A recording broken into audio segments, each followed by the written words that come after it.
By the end of this story, the man hunting monsters will become one himself, and the final name in the killer's notebook will shock everyone. The summer heat in New Orleans felt heavy enough to stop a man from breathing. The streets smelled of mud, sweat, and horse manure as crowds gathered around the slave auction platform near the busy market square. Buyers stood in expensive coats, fanning themselves while drinking whiskey and laughing loudly. Among the frightened people chained together stood a thin 13-year-old boy named Elias Crowe. His wrists were bruised from iron cuffs. Dirt covered his face, but his sharp gray eyes still moved carefully through the crowd. Unlike the others, Elias did not cry. He did not beg. He only watched.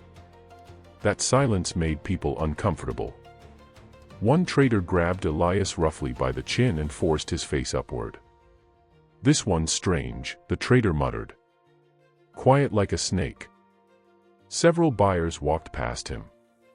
Some wanted stronger workers for the fields. Others preferred younger children who looked easier to control. Then the crowd suddenly grew quiet. A tall man wearing a black coat approached the platform slowly. His boots were polished perfectly despite the muddy streets. A silver cane rested in one hand. Samuel Vance.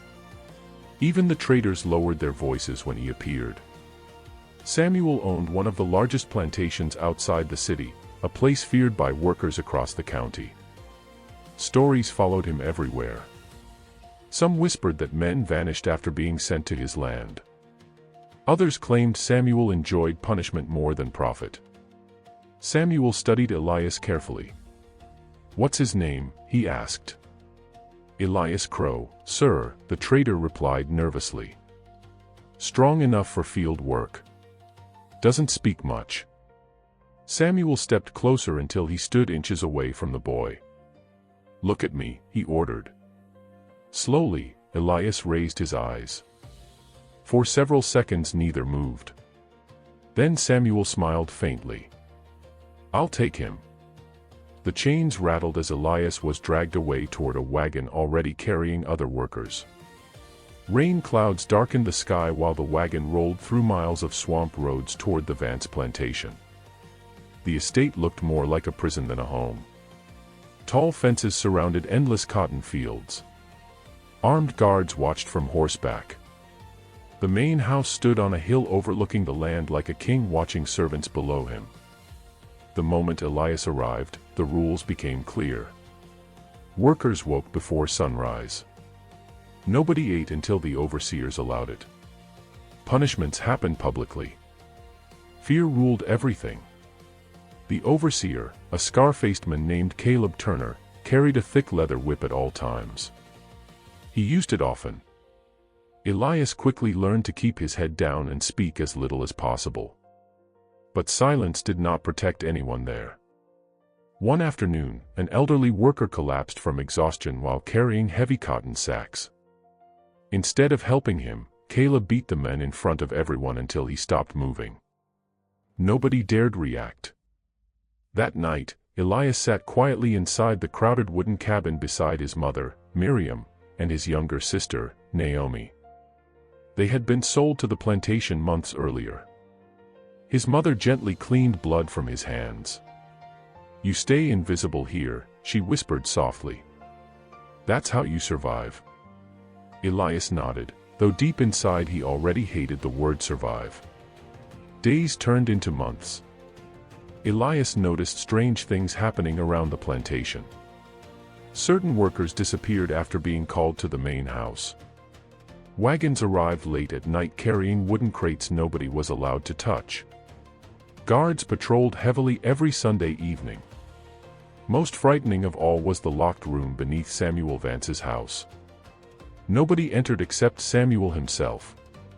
One stormy night, Elias was sent to carry firewood near the basement entrance. Rain hammered the roof while thunder shook the plantation. As Elias passed the door, he heard voices inside. Curious, he crouched beside a small crack in the wooden floor. Samuel sat alone at a desk lit by candlelight.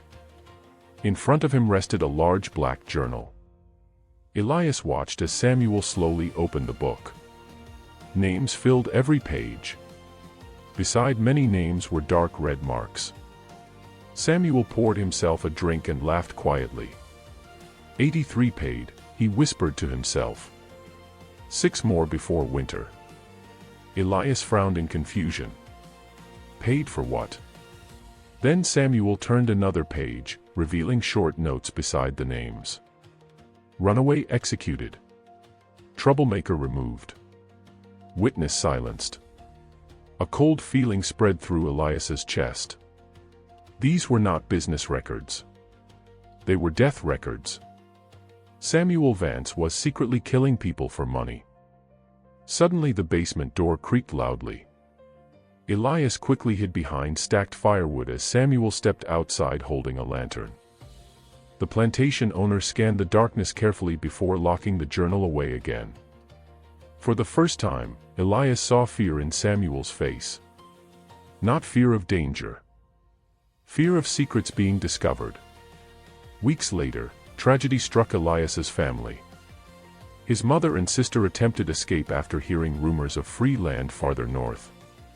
They slipped away before dawn through the swamps.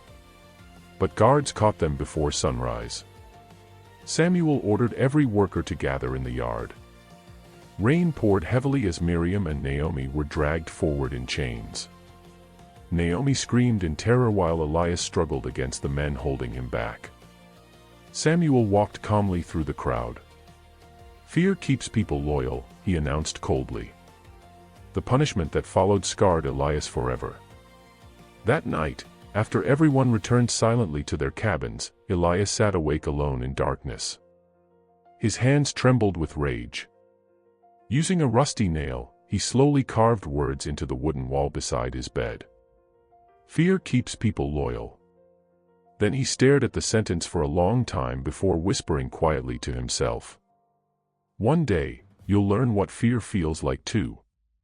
The morning after Samuel Vance died, fear spread across the countryside faster than fire in dry grass. Workers on nearby plantations whispered about the gunshot heard deep in the woods. By noon, riders carrying rifles stormed through towns searching for Elias Crowe. Plantation owners locked their doors and doubled their guards. But Elias was already gone. After killing Samuel, he disappeared into the swamps with the 3 prisoners he had saved that night. The young woman, Ruth Bell, guided them through hidden trails known only to runaway slaves.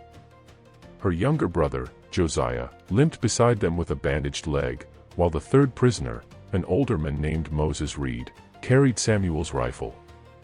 For 2 days they hid among thick trees and muddy rivers while hunting parties searched nearby. Finally, they stopped inside an abandoned fishing cabin far from the main roads. Rain hammered the roof as Elias placed Samuel's black journal onto the wooden table. Nobody spoke for several moments. Then Ruth finally broke the silence. What exactly was in that book? She asked quietly. Elias opened the journal slowly. Candlelight flickered across page after page of names, dates, and short notes written in Samuel Vance's sharp handwriting. Moses leaned closer, his face turning pale. My God. The journal listed wealthy plantation owners, politicians, judges, and businessmen from across the South. Beside many names were payments and chilling descriptions. Runaway executed near river. Witness removed. Family punished publicly. Problem solved. Josiah shook his head in disbelief. He killed people for them, he whispered. Elias turned more pages. Near the back of the journal was a numbered list. 89 names. Each marked with symbols beside them. Some had black circles. Others had red crosses. Ruth frowned. What do the marks mean? Elias studied the page carefully. The black circles paid Samuel, he said coldly. The red crosses ordered executions personally. The room fell silent again. These men were not just cruel masters. They were part of a secret network built on murder and fear. Moses suddenly slammed his fist against the table. They buried my son alive, he growled. One of those men right there. He pointed at a name written near the top. Harold Finch. A plantation owner from Mississippi. Rage filled the cabin like smoke. For years these powerful men had lived safely while innocent people suffered. Now Samuel Vance was dead, and the journal exposed everything. Ruth looked at Elias nervously. "What are you planning?" Elias closed the book slowly. "All of them." The words chilled the room. Josiah stood immediately. "You can't kill 89 people." "They deserve worse," Elias replied. "No," Josiah snapped. "Samuel deserved it. But this ends now," Elias interrupted sharply. "Or it never ends." Over the next weeks, the killings began. The first target was Harold Finch. Unlike Samuel, Finch trusted nobody. Guards surrounded his plantation day and night. Dogs patrolled the grounds. Windows stayed locked even during the heat. But fear makes people careless. One night, Finch woke to barking outside his bedroom window. He grabbed a pistol and stepped into the hallway. The guards were gone. The dogs were silent.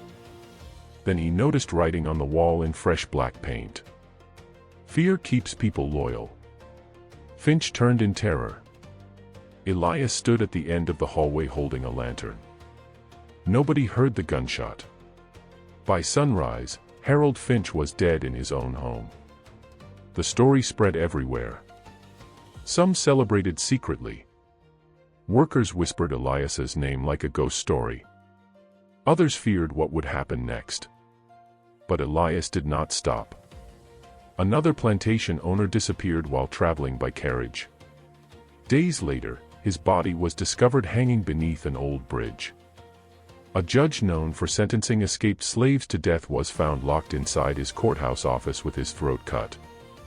At every scene, the same message appeared. Fear keeps people loyal. Newspapers across Louisiana and neighboring states began calling the killer the Black Executioner. Rewards for Elias's capture grew larger every week. Bounty hunters flooded the countryside.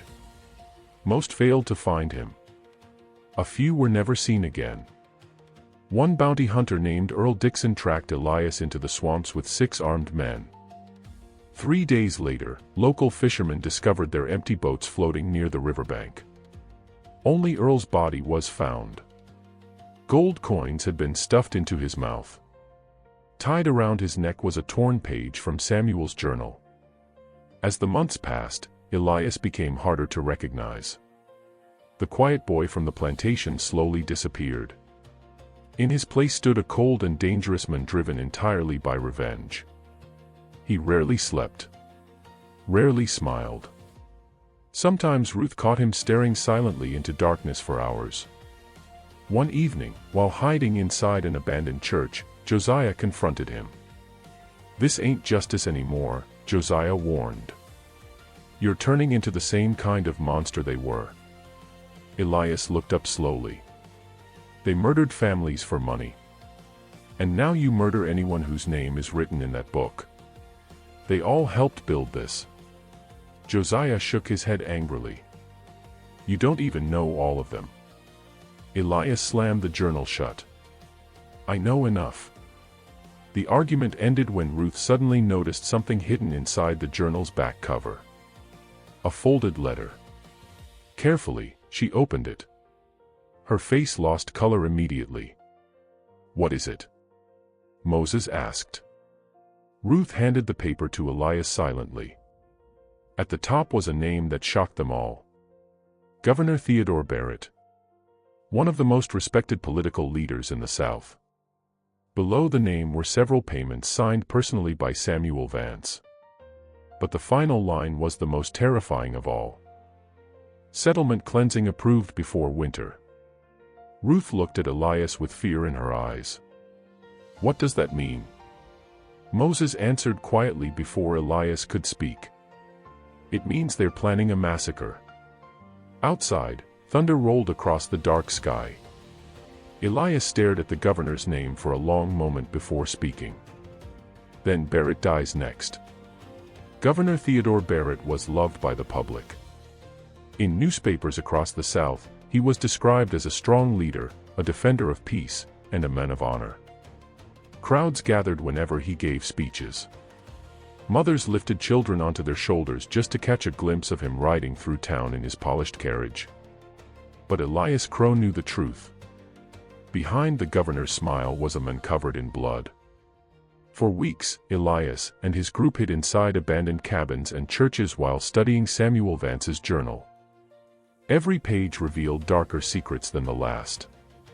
One cold evening, Ruth spread several stolen documents across a wooden table inside an old mill.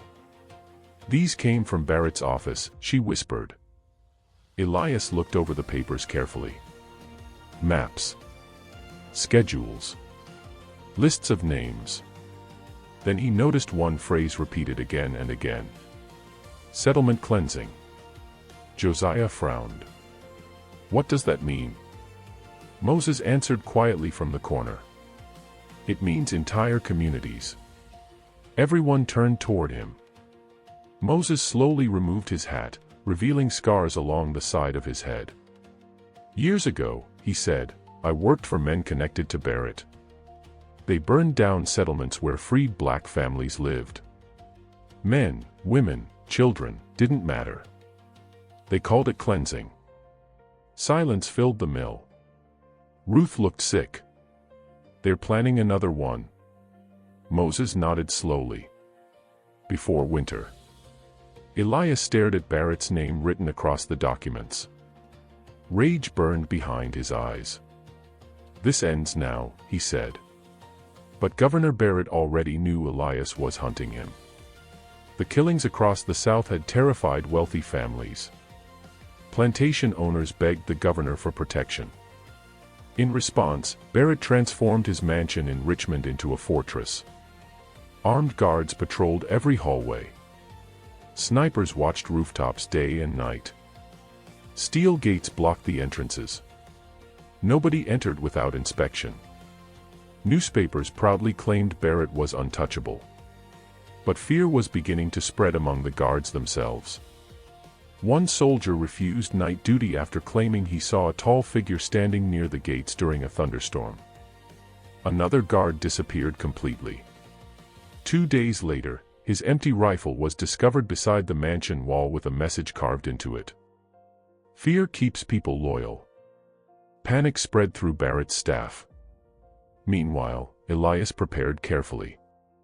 For the first time since Samuel's death, Ruth openly challenged him. "You're obsessed," she warned one night. "You barely sleep anymore."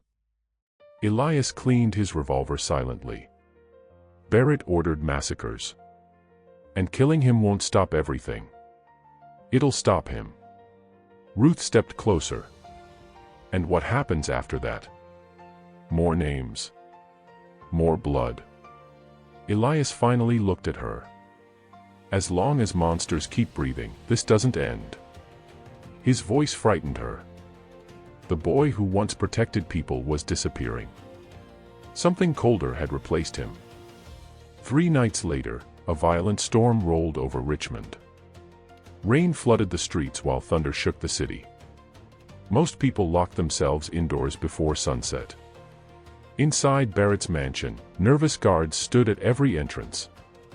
The governor sat in his office drinking whiskey with trembling hands. Even surrounded by protection, he could not relax. Then suddenly, every light in the mansion went dark. Shouts echoed through the halls. Guards grabbed rifles as panic spread. Somewhere downstairs, glass shattered. A man screamed. Gunfire exploded inside the darkness. Barrett stumbled backward in terror as footsteps moved through the hallway outside his office. Closer. Slower. Deliberate. The governor locked the door and pointed his pistol toward it with shaking hands. Then silence. For several seconds, nothing happened. Suddenly, a voice spoke from behind him. "You built your power on graves." Barrett spun around in horror. Elias stood inside the room holding a lantern. "How did you get in here?" Barrett gasped. Elias ignored the question. "You ordered innocent families burned alive." Barrett's face hardened. "They were dangerous. They were free." The governor fired his pistol. The shot shattered the window, but Elias had already moved. Moments later, guards smashed into the office. The room was empty. Both men were gone. By sunrise, shocking news spread across Richmond. Governor Theodore Barrett had vanished. The city erupted into chaos. Soldiers searched every street. Bridges closed. Riders carried warnings across neighboring counties. Then Elias delivered his message. Through terrified newspaper workers, he announced that the governor would confess publicly before sunrise the next morning. Nobody believed it was possible. But at dawn, crowds gathered outside the courthouse after hearing screams echo through the square. There, hanging in chains from the courthouse balcony, was Governor Barrett himself. Bruised. Bloody. Terrified. Gasps spread through the crowd as Elias stepped forward holding Samuel Vance's black journal. Dozens of armed men surrounded the square, but none dared fire. Barrett looked broken. Elias opened the journal and spoke loudly. This man ordered murders for profit. He funded executions. He destroyed families. The crowd murmured in shock. Then Elias forced Barrett to speak. At first the governor resisted. But after Elias quietly whispered something into his ear, Barrett collapsed emotionally. He confessed everything. Secret prisons beneath government buildings.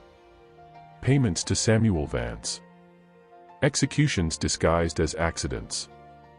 Entire settlements burned to the ground. People in the crowd cried openly as the truth spread through the square. But suddenly Barrett began laughing. The sound startled everyone. Then the governor lifted his head slowly and stared directly at the crowd. "You think Elias Crowe is different from me?" he shouted wildly. Elias's expression darkened. "Be quiet." But Barrett continued laughing. "Ask him about the Miller family." Ruth froze. Josiah looked confused. Barrett smiled through bloody teeth. "Tell them, executioner." For the first time, Elias looked uncertain. The crowd fell silent. Finally, Elias spoke quietly. "Months ago, I attacked a plantation belonging to William Miller." Ruth stared at him in disbelief. "You said Miller ordered executions." "I thought he did." The silence became unbearable. Elias lowered his eyes. "But I was wrong." Gasps spread through the crowd. "The real man responsible escaped," Elias admitted. "Miller's family died because of me." Ruth slowly stepped backward from him. Josiah looked horrified. Even the people who once admired Elias now stared at him differently. Not as a hero, but as a man capable of terrible mistakes. Then chaos erupted. Gunshots exploded from nearby rooftops. Smoke bombs filled the square. People screamed and scattered in panic. By the time soldiers regained control, Governor Barrett was gone. And Elias realized something far worse. Someone inside his own group had betrayed him. After the disaster in Richmond, everything changed for Elias Crowe. For months, many people had secretly viewed him as a hero. Workers whispered his name with hope. Families prayed for his protection. Some even believed he was chosen by God to punish cruel masters. But the truth about the Miller family shattered that image. Newspapers across the South called Elias a butcher instead of a savior. Politicians used the story to turn public opinion against him. Posters with his face appeared in towns and train stations with massive rewards printed beneath them. Wanted, dead or alive. The black executioner had become the most hunted man in America. Elias and his group fled deep into the swamps once again, hiding inside abandoned farms and forgotten churches. But this time felt different. Fear followed them everywhere. Ruth barely spoke to Elias anymore. Whenever he entered a room, silence followed. Even Moses Reed seemed uneasy around him. One cold evening, they gathered inside a broken cabin while rain tapped against the roof. "We can't keep running forever," Ruth said quietly. Elias sharpened his knife without looking up. "We only need Barrett." Ruth slammed her hand against the table. "No," she shouted. "This stopped being about Barrett a long time ago." Elias finally looked at her. "You think I wanted innocent people dead?" "But they are dead," she answered painfully. The room fell silent. Before Elias could respond, Moses suddenly burst through the cabin door, breathing hard. "He's here," Moses warned. "Who?" Josiah asked. Moses looked directly at Elias. "Silas Grieve." The name instantly changed the mood in the room. Even Elias's expression hardened slightly. Silas Grieve was no ordinary bounty hunter. He was a former soldier known across the South for tracking impossible targets. Stories claimed he once hunted a fugitive through frozen mountains for 3 months without stopping. But what made Silas truly dangerous was his past. Years earlier, his younger brother had secretly helped runaway slaves escape plantations. When plantation owners discovered the truth, they tortured and murdered him publicly. Since then, Silas hated the system that protected powerful men. But he also hated killers. And now he was hunting Elias Crowe. "He's different from the others," Moses warned nervously. "He doesn't care about the reward money." Elias stood slowly. "Good," he said coldly. "Makes things simpler." Over the following weeks, Silas Grieve became a shadow following them everywhere. Safe houses were discovered only hours after Elias arrived. Supply routes disappeared. Friends vanished overnight. Someone was leaking information. One evening, Elias returned to a hidden camp and found it completely destroyed. Blood covered the ground. Food supplies were burned. But the worst discovery waited inside the barn. Moses Reed hung lifeless from a wooden beam. A message had been carved into the wall behind him. "You created a monster." Ruth broke down crying. Josiah looked sick. But Elias stared silently at the message with cold eyes. Then he noticed something strange. The rope not used to hang Moses was military style. Professional. Silas Grieve had been there. That night, Elias sat alone outside the cabin, replaying every mistake in his mind.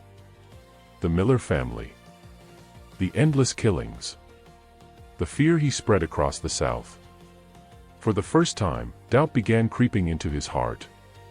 Then he heard footsteps behind him. Josiah stepped out of the darkness holding a pistol. Elias immediately noticed the shaking in his hands. "You've been helping Silas," Elias said quietly. Josiah lowered his head. "I had to." Rage flashed across Elias's face. "You betrayed us." "I tried to save us." Josiah shouted back. "Look what you've become." Ruth rushed outside after hearing the argument. "Stop," she begged. But Josiah continued. "At first you killed monsters," he said to Elias. "Now you kill anyone connected to them. You don't even think anymore." Elias stepped closer slowly. "They deserved punishment." "Not all of them." Josiah pointed toward Moses's body inside the barn. "And now people around you keep dying too." For several seconds, nobody moved. Rain poured heavily around them while thunder echoed across the swamp. Then Elias quietly pulled his pistol from his coat. Ruth gasped. "Elias, don't."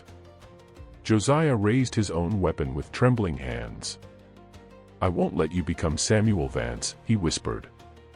The words struck Elias harder than any bullet. Suddenly gunshots exploded from the darkness. Trees splintered apart. Men shouted from every direction. Silas Grieve and armed hunters surrounded the swamp.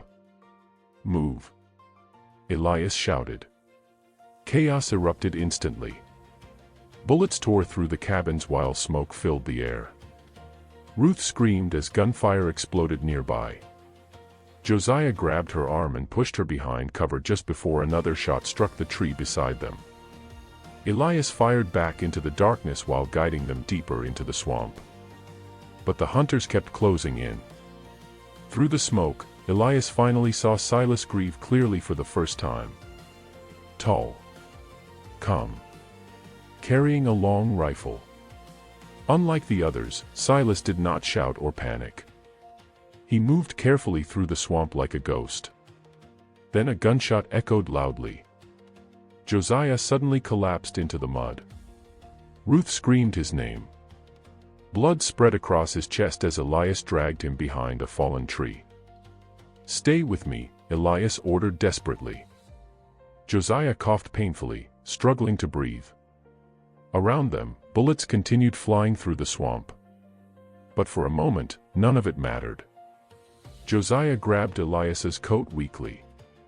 "You still have a choice," he whispered. Elias shook his head. "No. Save your strength."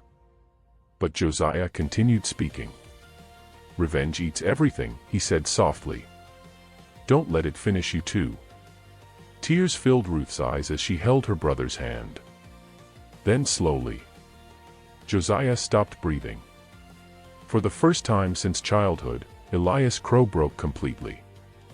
He bowed his head beside the body and cried openly while rain poured down around them.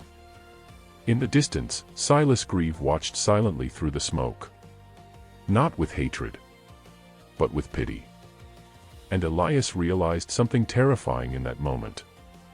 The hunter chasing him was no longer his greatest enemy. The monster growing inside him was.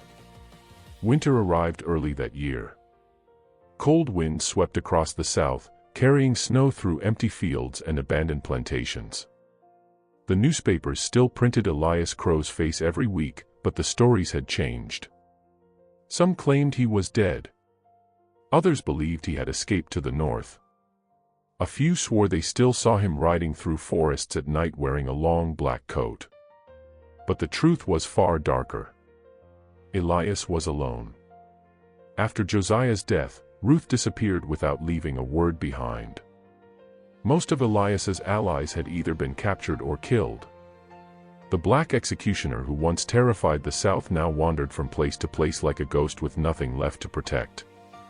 One freezing night, Elias arrived at the ruins of an abandoned plantation deep in the countryside of Virginia. The house had burned years earlier. Blackened walls still stood beneath the pale moonlight. Broken windows rattled in the wind like distant whispers. Elias entered quietly and built a small fire inside what had once been the main dining hall. For hours he sat alone staring into the flames. Then he heard footsteps. Slow. Calm. Deliberate. Elias reached for his revolver instantly. A tall figure stepped through the darkness. Silas Grieve. The bounty hunter carried no army this time. No guards. No hunters. Only a rifle resting across his shoulder. For several silent seconds, the two men stared at each other across the fire. Finally, Silas spoke. "You look tired." Elias gave a faint, bitter smile. "Tired men are dangerous." Silas slowly lowered himself into a chair nearby. "I didn't come here to kill you." "Then why are you here?" Silas studied the flames before answering. "Because I wanted to see if there was still a man left inside the monster." The words hung heavily in the air. Outside, snow drifted across the ruined plantation while wind howled through broken walls. For the first time in years, Elias spoke honestly. "I used to believe revenge could fix things," he admitted quietly. Silas nodded slowly. "My brother believed justice could." Elias looked up. Silas rarely spoke about his family. "They accused him of helping runaway slaves," Silas continued.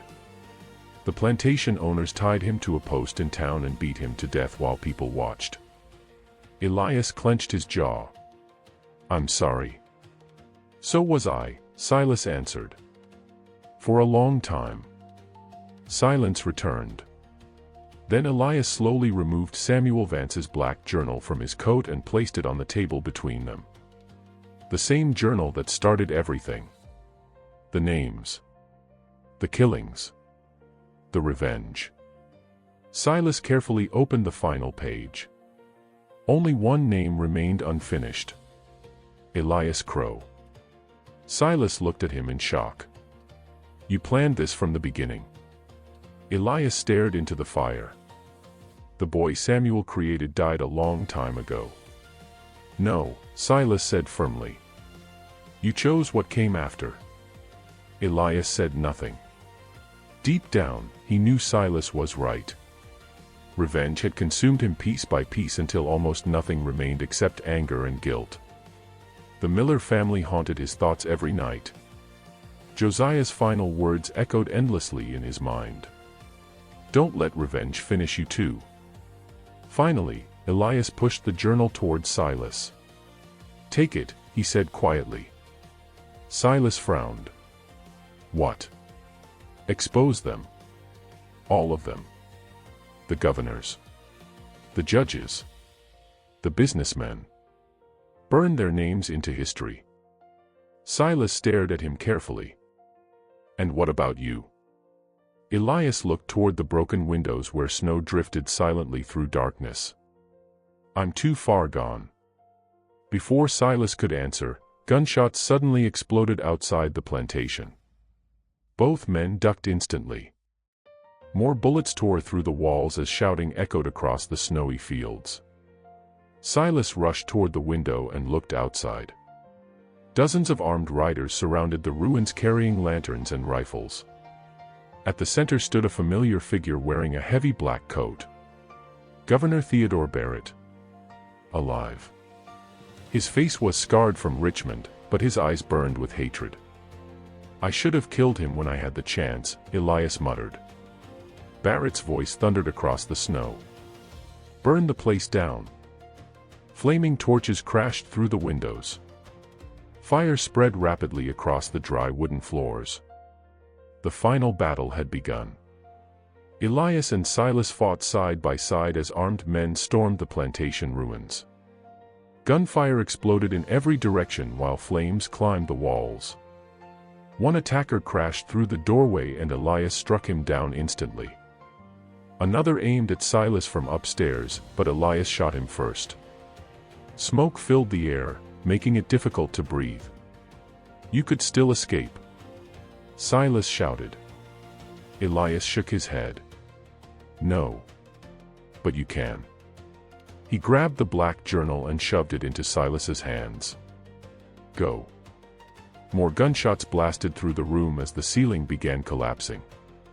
Reluctantly, Silas ran through the back entrance into the snowy darkness. Elias stayed behind, waiting. Moments later, Governor Barrett entered the burning plantation surrounded by flames. The two men faced each other one final time. Barrett looked terrified despite the soldiers outside. "You ruined everything," the governor hissed. Elias stepped forward slowly through the firelight. "You ruined it long before I did." Barrett raised his pistol with trembling hands. "You could have stopped." Elias's eyes darkened. "So could you." Gunshots echoed inside the burning house. Then suddenly, a massive explosion ripped through the plantation. Flames shot high into the night sky as the entire building collapsed inward. The blast was seen from miles away. By morning, nothing remained except smoking ruins buried beneath snow. No bodies were ever recovered. Weeks later, Silas Grieve released Samuel Vance's journal to newspapers across the country. The names inside destroyed powerful politicians, judges, and plantation owners. Arrests followed. Secret prisons were exposed.